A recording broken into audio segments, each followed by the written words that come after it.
제가 초등학교 때 선생님들이 여러 가지 조사들을 했었습니다. 그 중에서 제일 기억나는 것 중에 하나가 바로 이겁니다. 이 집에 가훈이 무엇인지 그거를 좀 알아오라는 조사를 했던 적이 있습니다. 그래서 아버지한테 가서 이 가훈이 무엇인지를 여쭤봤는데, 이제 웃긴 것은 이제 물어볼 때마다 항상 바뀌는 겁니다. 처음에는 제 기억으로는 저한테는 가화만사성이라고 하셨다가 그 다음 학기 때 여쭤봤나? 그 다음에 여쭤보니까 이제는 소문만복내라고 그렇게 바꾸셨습니다. 어느 날은 또 이제 자승자강이라고 바뀌었다가, 아무튼 이 집의 가훈을 여쭤봤는데 계속 수시로 바뀌는 것을 제가 그때 알았었습니다. 좋은 것이라고 생각할 수 있을지 모르겠습니다. 그런데 사실 조금만 더 생각해 보면은 그게 그렇게 크게 썩 좋은 것 같지는 않습니다. 가훈이라는 것이 무엇입니까? 집안에서 추구하는 어떤 가르침, 혹은 이제 어른들에서부터 그 자녀들에게 이르기까지 우리 집안의 사람이라면은 어떻게 살아야 되는지에 대한 아주 특별한 가르침이 있는 것이 가훈이죠. 그들이 어떤 소망을 두고 자녀들을 교육하고 있는지 그런 것들을 말하는 것이 바로 가훈 아니겠습니까? 근데 저희 집 가훈은 수시로 바뀌었었습니다. 아무래도 제가 지금에서 생각해 보니까 아버지가 생각 없이 있으시다가 제가 이게 여쭤보니까 그제서야 비로소 이게 한두 번씩 던져졌던 것이 아닐까, 그런 생각을 하게 됩니다. 이처럼 우리 기독교에도 가훈이 존재를 합니다. 혹시 우리 성도님들 아시겠습니까? 우리 기독교에 있는 가훈이 무엇인지, 우리 기독교인들이 무엇에 소망을 두고 살아야 되는지, 우리 기독교인들이 무엇을 바라보고 살아야 하는지를 나타내주는 가훈이 우리에게 있는데, 그것이 바로 오늘 우리가 읽은 주기도문이 바로 그것입니다.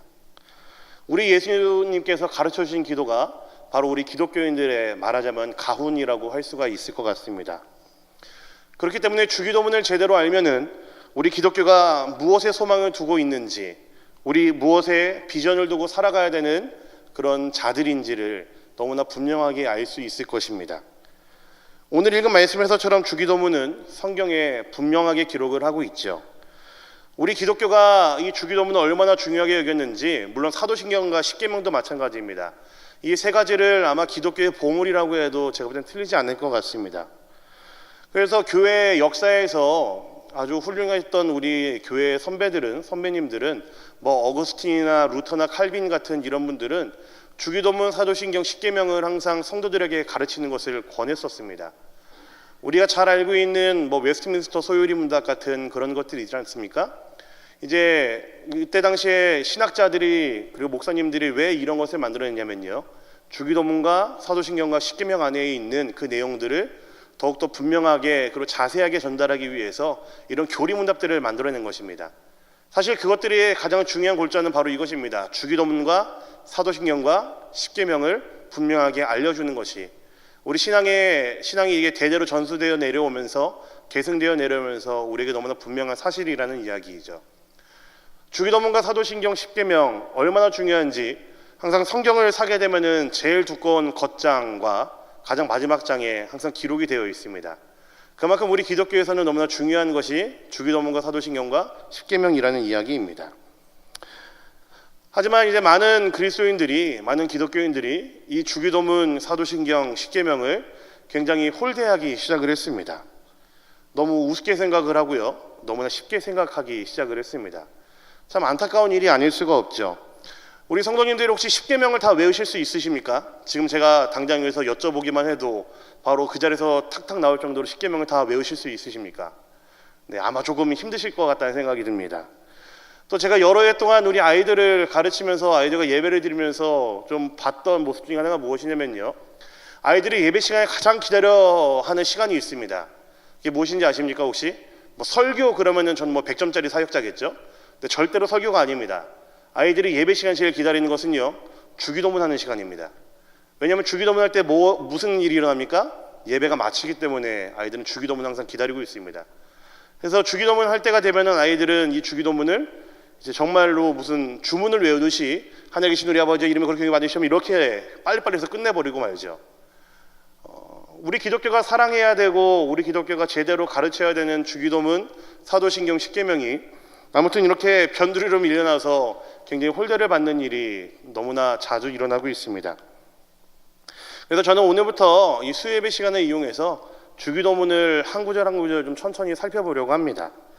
최대한 천천히 한 구절씩을 살펴보면서 주기도문에 담겨있는 우리 기독교가 반드시 가져야 되는 소망이 무엇인지, 우리 기독교가 마음에 품어야 되는 비전이 무엇인지를, 그리고 우리가 무엇을 바라보고 살아야 되는지를 이 주기도문을 통해서 우리 성도님들과 한 구절 한 구절 살펴봄으로써 한번 확인하는 시간을 갖고자 합니다. 그래서 우리의 심령이 주기도문을 살펴볼 때에 그것을 곱씹고 그 안에 새겨져 있는 그 의미를 다시 한번 우리의 마음에 새길 때에 우리의 심령이, 우리의 영혼이 회복되어지는 은혜가 우리 안에 있게 되기를 간절히 소망합니다. 네, 일단 제일 먼저 주기도문의 구조에 대해서 제가 잠깐 설명을 드려야 될 것 같습니다. 주기도문은요, 크게 네 부분으로 나누어질 수가 있습니다. 첫 번째는 부름이라고 할 수가 있는데요, 기도의 대상이신 하나님을 부르는 것, 우리의 기도의 대상인 누구인지를 부르는 것이 바로 주기도문의 가장 첫 번째입니다. 오늘 우리가 살펴볼 내용이 바로 이것이죠. 그리고 두 번째는 간구라고 할 수가 있습니다. 간구는 크게 또 두 가지로 나눠질 수가 있는데요, 글씨가 잘 보이실까요? 네, 첫 번째는 하나님을 위한 간구로 나눠질 수가 있고요, 그리고 두 번째는 우리를 위한 간구로 나눠질 수가 있습니다. 또 그 안에 자세하게 또 들어가면은 하나님을 위한 간구가 세 가지로 나눠질 수가 있습니다. 하나님의 이름과 하나님의 나라와 뜻을 위한 간구가 하나님을 위한 간구로 들어가고요, 그리고 그 이후에 일용할 양식, 그리고 우리가 용서받는 것, 용서하는 것, 그리고 우리가 시험에 들지 않게 기도하는 것, 이것이 우리를 위한 간구입니다. 그래서 세 가지씩 간구가 들어갑니다. 그리고 마지막에는 우리의 기도를 들으시는 하나님께 송영, 영광을 올려드리면서 마무리가 됩니다. 이게 바로 주기도문의 가장 큰 분류라고 할 수가 있습니다.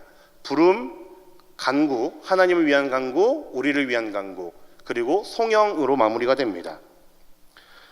네, 이런 구조로 되어 있는 것이 주기도문입니다.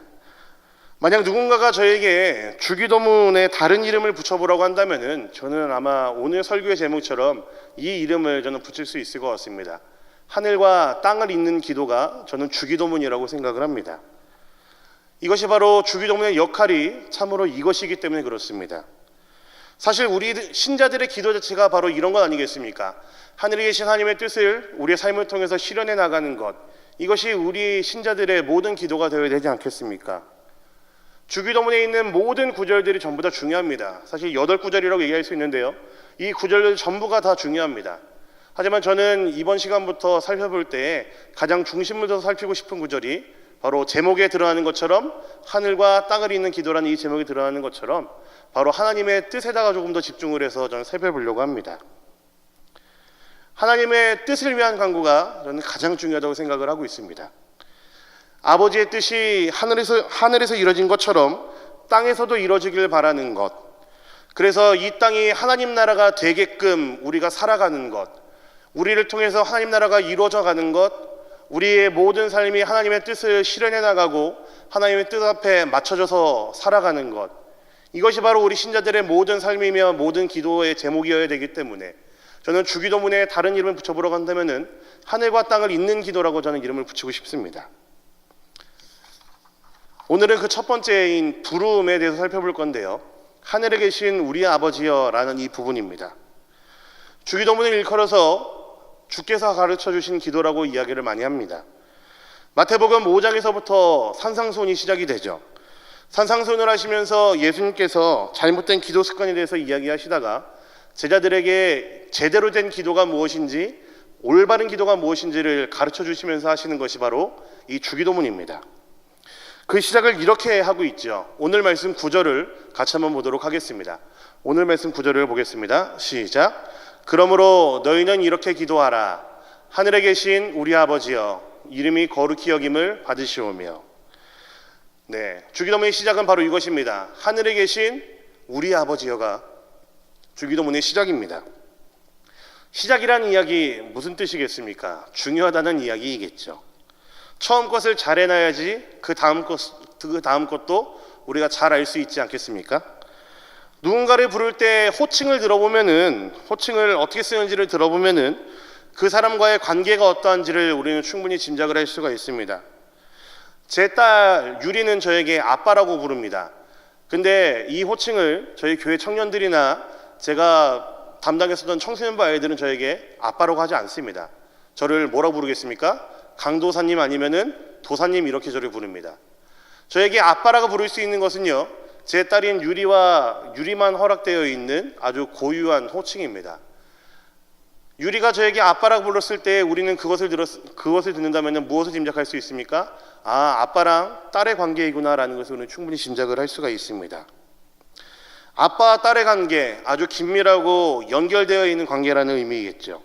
그것이 바로 아빠라고 부르는 그 호칭 속에서 드러납니다. 예수님께서 주기도문의 시작을 알려주시면서 하늘에 계신 우리 아버지여 라고 알려주신 이유는 너무나 간단합니다. 우리의 기도의 대상이 누구인지 분명하게 제시하고 있는 것이고, 우리와 하나님과의 관계가 어떠한지를 이 기도의 시작부터 너무나 분명하게 제시하고 있는 것이기 때문에 그렇습니다. 우리의 기도의 대상이 하나님이긴 하나님인데 뭐라고 이야기하고 있습니까? 하늘에 계신 하나님이라고 이야기를 하고 있죠. 이게 도대체 무슨 뜻일까요? 아니, 당연히 하나님이니까 하늘에 계시는 거지 뭐 라고 얘기하신다면은 사실 더 이상 드릴 말씀은 없습니다.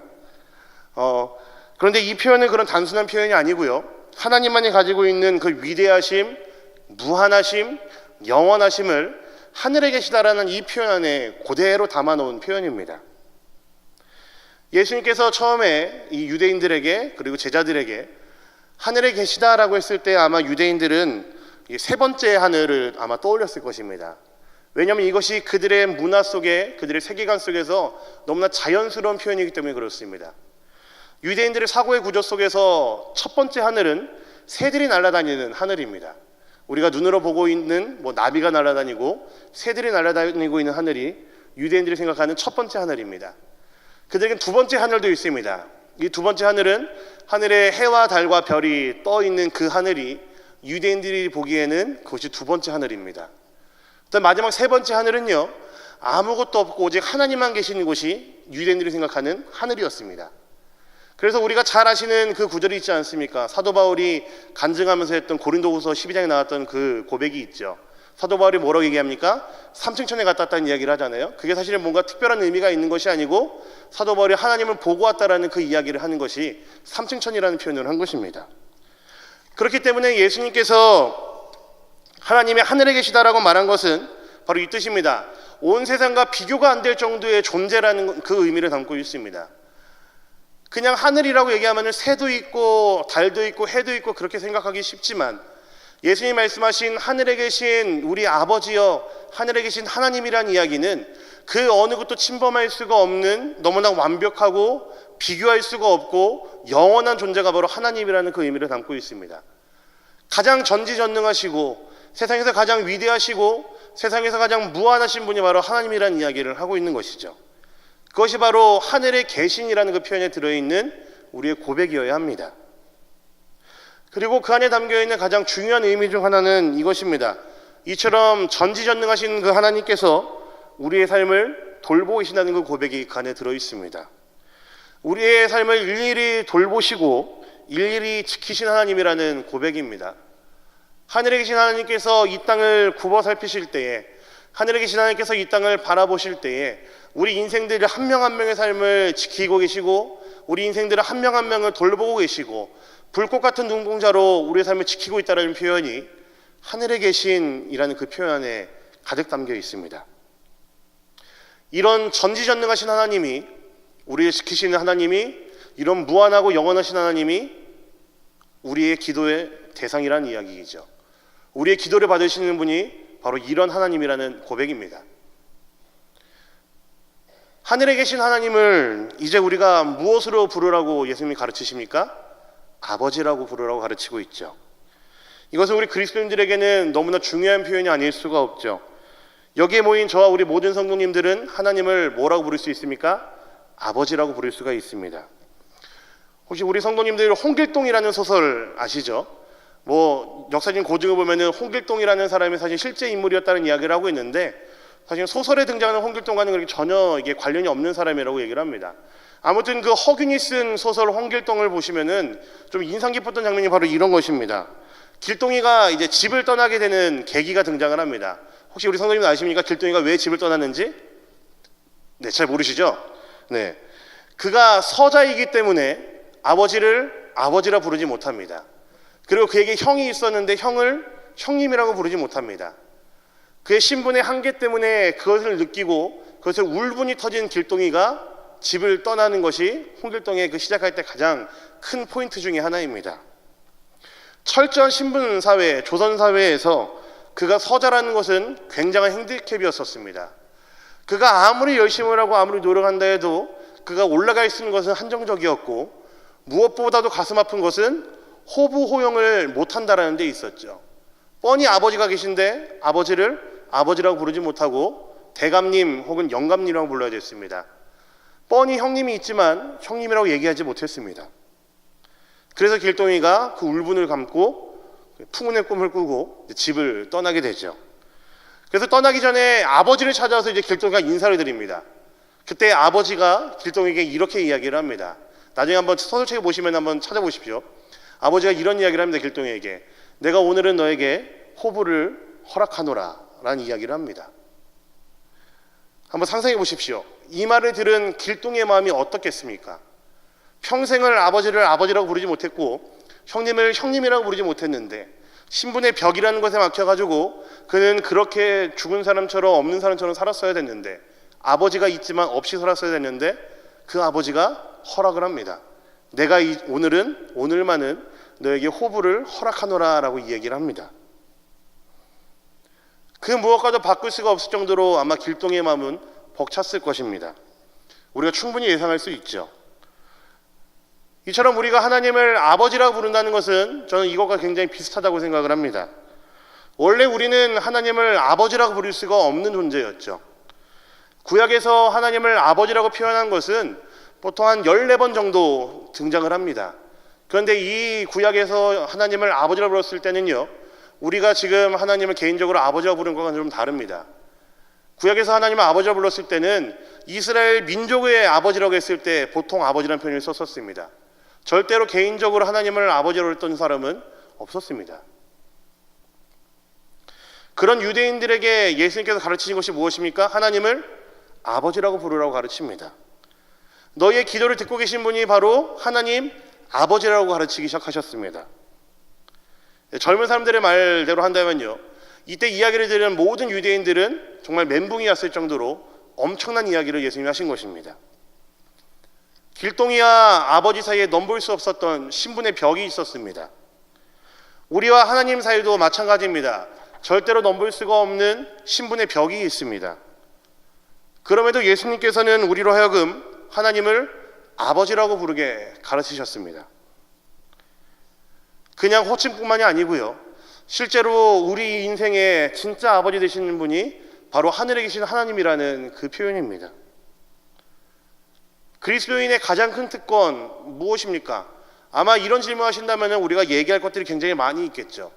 근데 저는 우리가 보고 있는 이 주기도문을 통해서 얘기한다면요, 빗대어 얘기한다면요, 그리스도인의 가장 큰 특권은 저는 하나님을 아버지로 둔 것이라고 저는 분명히 얘기할 수 있을 것 같습니다.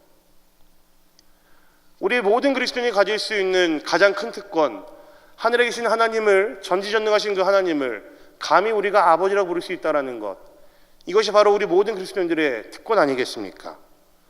온 세상을 지으신 그 전능하신 하나님이, 하늘에 계신 그 하나님이 우리의 아버지가 되셨고, 우리가 얼마든지 그 하나님을 아버지라고 부를 수 있다는 것이, 그 하나님 앞에 우리가 얼마든지 고백하며 낱낱이 구하며 나아갈 수 있다는 것이 우리 그리스도인들이 가질 수 있는 가장 큰 특권 아니겠습니까?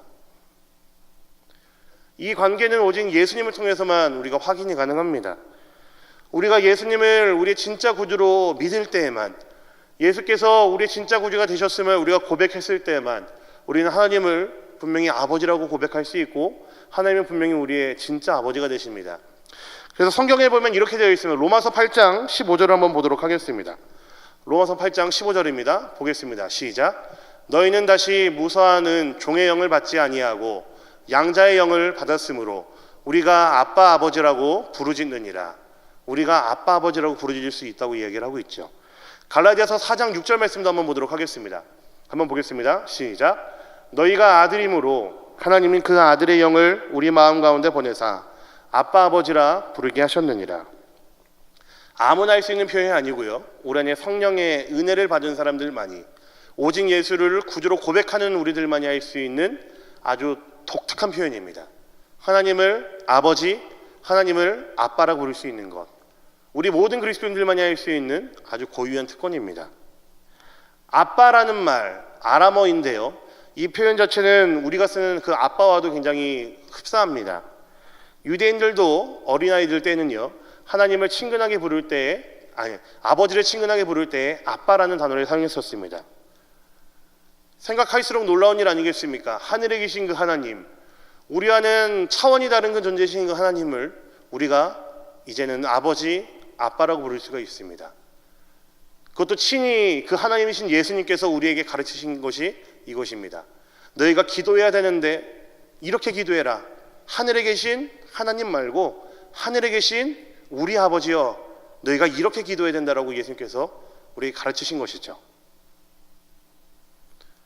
하나님이 우리의 아버지가 되십니다.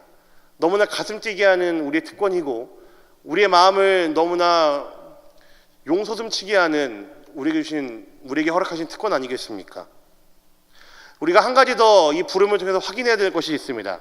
그것은 바로 이 단어 때문에 그런데요, 우리 예수님께서는 하늘에 계신 누구의 아버지라고 이야기하셨습니까? 우리의 아버지라고 이야기를 하셨죠. 나의 아버지 혹은 너의 아버지라고 하셔도 될 법한데, 특별히 예수님께서 단어를 사용하셔서 하늘에 계신 우리 아버지라고 가르치셨습니다. 이 주기도는 예수 그리스도를 믿는 공동체, 예수 그리스도를 구주로 믿는 공동체, 바로 이 교회에게 주신 기도이기 때문에 우리라는 단어를 사용하신 것입니다. 이 기도를 통해서 우리는 예수를 구주로 고백하는 우리 모든 형제와 자매가 한 가족임을 그 주기도문을 통해서 고백을 하는 것입니다. 그리고 우리가 한 형제고 한 몸이라는 사실을 우리가 주기도문을 통해서도 함께 고백할 수 있어야 됩니다. 주기도문이 나오는 성경의 본문이 한 군데 더 있습니다. 혹시 우리 성도님들 아십니까? 마태복음 6장 말고 복음서에 주기도문이 한 군데가 더 나옵니다. 네, 누가복음 11장에 보시면요, 주기도문이 한 번 더 나옵니다. 그런데 어떤 맥락에서 이 주기도를 가르치셨는가 하면은 산상수훈에서 말씀하시는 것과는 조금 다른 맥락에서 주기도문을 가르치셨습니다. 제자들 중 한 사람이 예수님께 찾아와서 기도를 가르쳐달라고 요청을 합니다. 그러면서 세례요한의 제자들에게는 그들만의 기도가 있는데 우리에게도 기도를 알려주십시오라는 요청을 예수님에게 합니다. 이게 예수님 시대에는 여러 신앙 공동체들이 있었습니다. 제일 특별했던 것이 우리가 성경에 자주 등장하는 것처럼 세례요한을 따르는 제자들이 가장 특별한 공동체 중에 하나였죠. 그런데 그들에게 있어서 기도라는 것은 그들 신앙 공동체의 가장 독특한 것을 보여주는 것이 그들의 기도였고, 그 신앙 공동체의 사명 선언문 내지는 그 신앙 선언문이 바로 그들의 기도였었습니다. 그래서 세례 요한과 그의 제자들에게는 그들이 하는 기도가 있었기 때문에 누가 들어도 이것은 세례 요한의 제자들이구나, 세례 요한의 공동체구나라는 것을 알 수 있을 만한 그들의 기도가 있었습니다. 예수님의 제자들 중 한 사람, 누군지는 모르겠지만 예수님에게 기도를 알려달라는 요청이 바로 이겁니다. 예수님, 예수를 믿고 따르는 우리들에게도 우리 다른 사람들이 보기에 확연히 알 수 있는 우리만의 신앙선언문, 사명선언문, 우리들의 비전이 무엇인지를 우리에게 알려주십시오. 바로 이 뜻입니다. 그렇기 때문에 예수님께서는 제자들에게 주기도문을 가르치시면서 하늘에 계신 우리 아버지여라고 말씀하신 것은 예수를 주로 믿고 고백하고 따르는 공동체, 우리 교회에게만 주신 아주 독특한 표현이고, 우리 교회 안에 있는 모든 형제 자매들이 한 몸이고 한 가족이라는 아주 독특한 표현입니다. 나의 하나님뿐만이 아니고 너의 하나님도 된다는 이야기입니다. 나와 너의 하나님뿐만이 아니고 우리 모두의 하나님이라는 이야기이죠. 우리의 기도를 들으시는 하늘에 계신 아버지가 이곳에 있는 우리 모두의 하나님이라는 이야기입니다. 그 안에서 우리가 하나됨을 더욱더 느끼는 것이고, 이 기도를 함으로써 우리가 한 몸이고 한 가족임을 더욱더 깨닫게 되는 것이라는 이야기입니다. 그렇기 때문에 우리 모두가 주기도문을 외우면서 고백해야 될 것, 기억해야 될 것은 이것입니다. 예수 안에서 우리가 한 가족이고 한 몸이라는 사실을 우리가 반드시 기억해야 됩니다. 하늘에 계신 우리 아버지입니다. 나의 아버지라고 할 수 있지만 분명히 예수님께서는 우리 아버지라고 가르치셨습니다. 우리 모두가 한 가족, 한 공동체로 이 고백을 한다라는 이야기입니다. 우리 주님께서 우리에게 허락하신, 그리고 우리에게 가르치신 이 주기도문 결코 가볍지가 않습니다. 지금 사실 이 한 구절만 살펴보았죠. 하늘에 계신 우리 아버지요, 요 한 구절만 살펴보았는데도 사실 그 안에 담겨 있는 의미들, 고백들, 우리 신앙의 내용들이 너무나도 많이 있습니다. 그렇기 때문에 주기도문은 예배의 마지막을 수놓기 위한 오래전부터 이어져 내려온 교회 전통이 절대로 아닙니다. 그저 빠르게 외우고 마는 그런 주문 같은 것도 절대로 아닙니다. 뭐 주기도문을 100번 하고 200번 하면 복 받는다더라, 그런 거 절대로 아닙니다. 한 구절 한 구절 우리가 주기도문을 고백하면서 우리의 마음을 담아내야 되고 우리의 신앙을 그 안에 담아내야 됩니다. 하나님이 어떤 분인지를 기억하면서 우리가 어떤 존재인지를 기억하면서 고백해야 되는 것이 바로 주기도문입니다. 사랑하는 우리 영동중학교의 성도님들, 우리가 믿는 하나님은요, 하늘에 계신 하나님이십니다. 우리 모두 한 사람 한 사람의 삶에 관여하고 계시고 우리를 지키시는 하나님이라는 사실을 절대로 잊지 마시기 바랍니다. 우리의 기도를 들으신 하나님은요, 우리 모두 각자의 삶에 관심이 있으신 하나님이십니다. 그리고 그 하나님이 우리의 아버지가 되십니다. 기도할 때 그런 적 없으십니까? 기도를 이렇게 나왔는데 기도할 게 많이 있어서 산더미처럼 갖고 기도하러 겨우겨우 나왔습니다. 마음도 힘들고 몸도 지치고, 그래서 이렇게 자리에 앉아서 기도하는데 아버지 이렇게 한마디 했을 때 아무것도 주체하지 못하고 눈물만 펑펑 흘리면서 그 앞에 기도하면서 나아갔던 기억, 아마 우리 성도님들 다 한 번씩은 있으실 것입니다. 하나님의 아버지 되심을 우리가 입술로 옮기기만 해도 우리에게 주시는 그 은혜가, 그 감동이 그 무엇보다도 크지 않습니까? 하나님이 우리의 아버지가 된다는 사실이 세상에는 그 무엇과도 바꿀 수가 없는 우리에게 주신 너무나 고귀한 특권이고 우리에게 주신 너무나 소중한 특권 아니겠습니까? 그래서 저는 기도할 때 사실은 뭐 기도 인도할 때도 그렇고요, 뭐 하나님을 고백하면서 여러 가지 많은 미사여구들을 동원을 합니다. 사실 저는 그런 표현들보다 정말 담백하게 하나님 아버지라고 하는 표현이, 혹은 아버지 하나님이라는 그 표현이 사실 세상에는 그 어떤 표현보다도 더욱더 강력한 표현이라고 저는 생각을 합니다. 우리가 하나님을 아버지라고 부를 수 있다는 것, 우리가 하나님을 아빠라고 부를 수 있다는 것, 우리 그리스도인들만이 가질 수 있는 너무나 고귀한 특권이죠. 이 세상을 창조하신 그 전능하신 하나님이 우리의 아버지가 되시고 우리의 아빠가 되셔서 우리 모두의 삶을 지키고 계시고 우리 모두의 기도를 듣고 계신다는 그 사실이 우리에게 얼마나 큰 위로가 되고 우리에게 얼마나 큰 힘이 됩니까? 그리고 그 하나님이 나의 하나님이 아니고 나만의 하나님이 아니고 우리의 하나님이라고 분명히 가르치십니다. 이곳에 모여서 함께 주기도문을, 하나님을 우리 아버지로 고백할 수 있는 우리 교회에게 주신 선물이고 우리가 한 몸이요 한 형제요 한 가족이 되었음을 우리가 고백하면서 해야 되는 기도가 바로 이 주기도문입니다. 하나님을 감히 아버지라 부르고 그 앞에 기도로 나아갈 수 있음은 하나님께서 이 교회에, 우리 영동중앙교회 공동체에 주신 너무나 큰 선물입니다. 하늘과 땅을 잇는 기도, 이 주기도문의 소중함을 아시고 우리의 매일의 삶을 하늘에 계신 우리 아버지 앞에 낱낱이 고하고 그 아버지의 은혜를 바라보시면서 살아가는 사랑하는 우리 영동중학교 모든 성도님들이 되시기를 우리 주님의 이름으로 간절히 부탁드리겠습니다. 아멘.